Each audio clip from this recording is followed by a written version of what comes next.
Driver பையலாம் MLA ஆக்குவியா அப்படிங்கல. முதலமைச்சர் பையன் துணை முதலமைச்சர் ஆகும் போது டிரைவர் பையன் எம்எல்ஏ ஆக கூடாதா? எங்க தலைவர் இன்னும் கொஞ்சம் ஸ்பீடு. வெறும் எம்எல்ஏ எல்லாம் கிடையாது, சட்டமன்றத்தின் கொறடாவே என் தம்பி சபரிதான். இன்னைக்குதான் தம்பி ரூம்ல வாசல்ல போர்டு போட்டோம். மகிழ்ச்சி.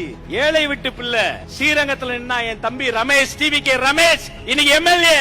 சட்டமன்றம் வரும்போது கேக்குறாங்க, ஏன் அம்மாவை கூட்டு வரல? ஆமா சொல்றான், எங்க அம்மா ஒரு சமையல் வேலை செய்யக்கூடியவங்க, குக். அவங்களுக்கு லீவு கிடைக்கல, லீவு கிடைக்கும் போது கொண்டு வருவான். யாருங்க தருவா அப்படி ஒரு வாய்ப்பு இளைய வீட்டு பிள்ளைக்கு? எங்க தங்க தளபதி மட்டும் தாங்க தருவாரு. சாதாரண வீட்டு பிள்ளைகளை எல்லாம் சட்டமன்றத்துக்கு வரும். இப்பதானே ஆட்டம் தொடங்குது.